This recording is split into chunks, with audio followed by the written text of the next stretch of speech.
Om NamaShivaya. Meeting with Guruji. My spiritual journey began when I was around 16 years of age. Initially, for several years, I was only interested in reading books. The first spiritual master I met was Sri Shivananda Guruji. Back then, I may have been in my mid 20s, and I saw Guruji as a very saintly man, loved and adored by many. This was my first and only meeting with him in Beamley. My question to him was, when will I meet my Guru? And his response was, keep doing what you're doing and you will find your Guru. For the next 20 odd years, I've traveled and met many Gurus. Some had a definite impact on me, several seemed nice, but I never felt a connection with any of them. The sadhana and the experience. In the last 10 years or so, I came across several YouTube channels promoting Shivananda Guruji's content, and I would listen to his talks very often. His teachings seemed to resonate with me. In one of the videos, Guruji mentioned the Omkar sadhana that if performed for 40 days diligently, a Siddha Purusha would give darshan. I'm always keen on performing sadhana, so I decided to do it. At this time, in my eyes, Shivananda Guruji was an elevated person I had come across, and I had not yet considered him as my Guru. I chose an auspicious day and began my sadhana. I would sit daily in the morning in the backyard at the same time, facing the same direction. There were some disturbances with regards to the temperature changes, bugs and insects, kids playing in the street, and occasionally people moving their lawns. I persisted with the chanting at the speed recommended by Guruji. There were easy days when the session felt like a breeze, but other days when the chanting was somewhat mechanical. On the 40th day, at the very end of my chanting, the soft alarm on my phone rang, indicating that the 1 hour had elapsed. I finished my chanting and offered my prayers to Lord Shiva and Ma Shakti, and I noticed someone standing in front of me, maybe around 10 inches away. At this time, my eyes were still closed. It was a translucent figure. My eyes first fell on the person's feet, and he was wearing a dhoti. And as my eyes slowly rose to grasp the full image, it was a man in a dhoti and kurta, all white, translucent, and was none other than Shivananda Murti Guruji. He looked at me with a smiling face and gently put his palm on my head, as if saying, Son, you have done well. The moment his palm touched the top of my head, I felt like a current passed throughout my entire body, starting from the top of my head all the way to my feet. This darshan lasted for maybe 3 to 5 seconds. After the session, I made a note of this experience in my journal in detail. The memory of this experience persisted for several days, and I would smile to myself and also wonder about it. I give this experience, this vision, a lot of weightage because I had totally forgotten that this particular sadhana would give the darshan of a Siddha Purusha.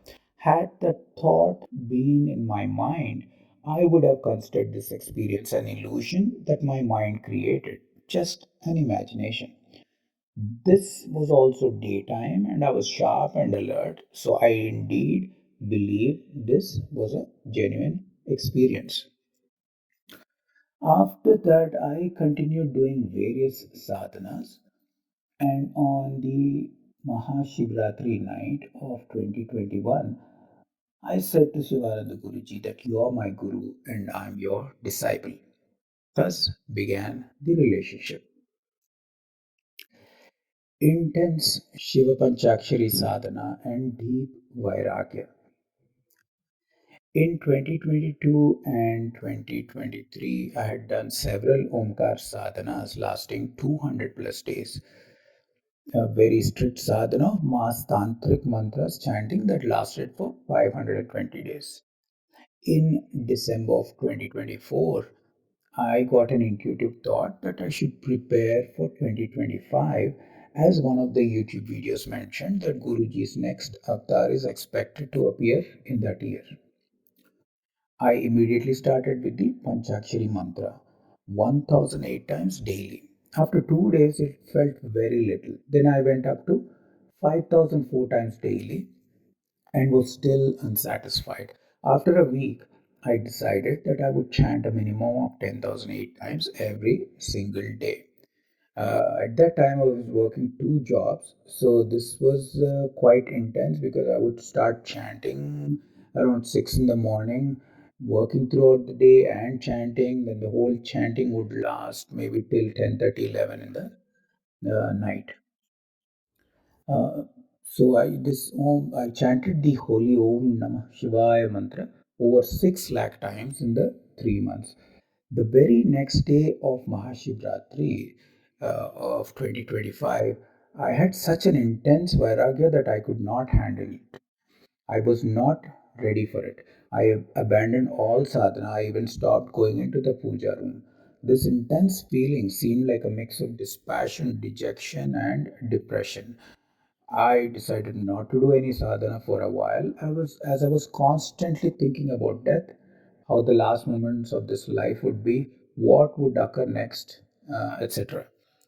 It took me nearly 7 to 8 months to slowly come out of this phase. I did not renew my visa, quit my job in the US, and finally moved back to India in November of 2025. Return to motherland. Back in India, I did not have any plans nor any direction on what to do next. Suddenly, I decided to visit all the Jyotirlingas and Shaktipitas. Today, it is 31st May 2026, and in the last 5 months, I have covered 19 states and 180 holy places. This intense traveling is quite a surprise to me because prior to this, I had only visited three holy places in 31 years, and that too just once. I had seen Tirupati Balaji, Sri Kalahasti, and Shirdi. I was never keen on traveling long distances and standing in huge queues for a half a second darshan. That kind of effort never seemed worthwhile to me. This holy pilgrimage, however, feels like a gentle hand is guiding me, taking me to all these places, ensuring all the arrangements are proper, and at the same time giving me the right amount of energy for the body and mind. Otherwise, sustaining on one meal a day and climbing mountains at 8,000 feet altitude, standing 3 to 4 hours in tightly packed queues would be impossible, at least for me.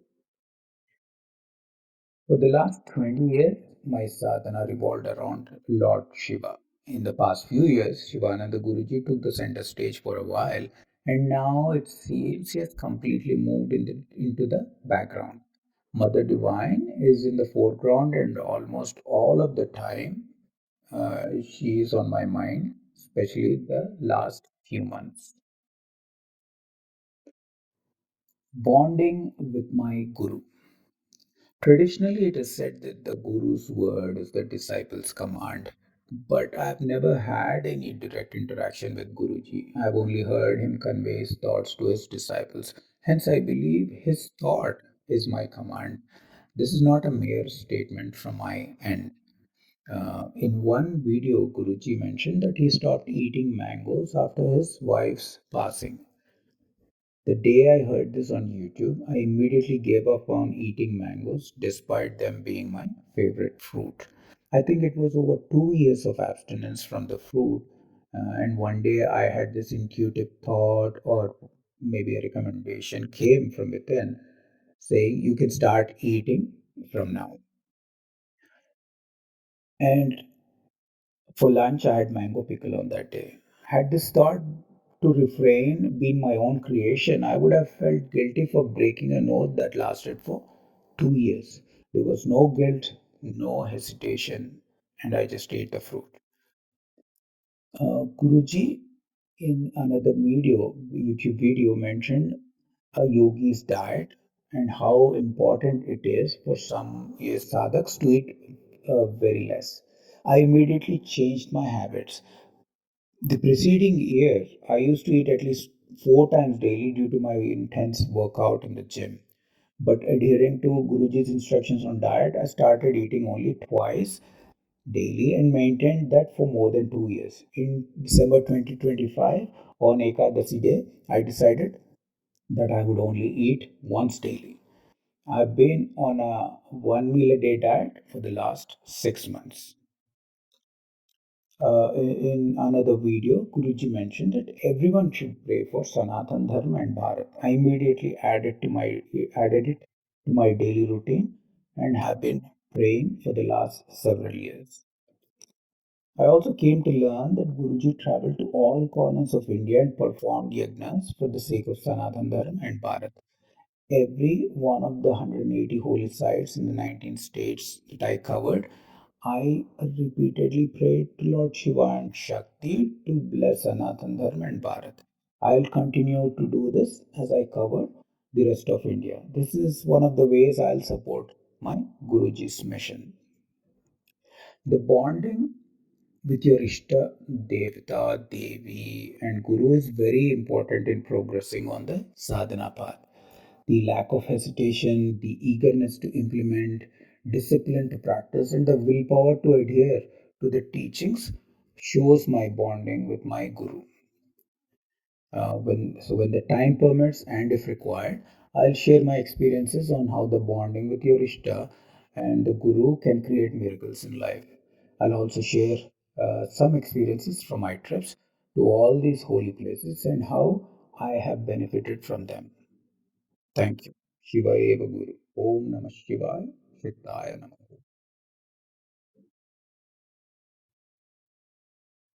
Saketri Shiva Mandir, Chandigarh. 24 hours prior to planning my next temple visits, I had learned about offering Arghya to Lord Surya and had a deep urge to perform it. That same evening, I prepared a list of 3 temples I would visit the next day. Morning arrived, and the first temple on my list was Saketri Shiv Mandir. It was a nice temple with various murtis and 2 Shivalingas. After finishing my darshan, I started video recording and walked towards the left side of the temple.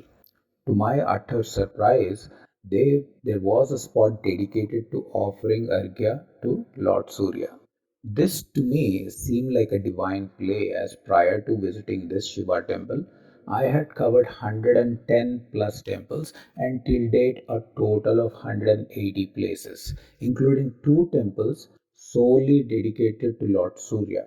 But Saketri Shiva temple is the only place that offered this feature. It must be kept in mind that I was not searching for a temple that allowed the Arghya practice when making the temple list the previous day. The spiritual act of offering Arghya to Lord Surya seems to be rare, and the odds of finding a temple offering space for this specific practice, and that too within 24 hours of desiring to do it, was mind blowing. Thank you. Namaskar.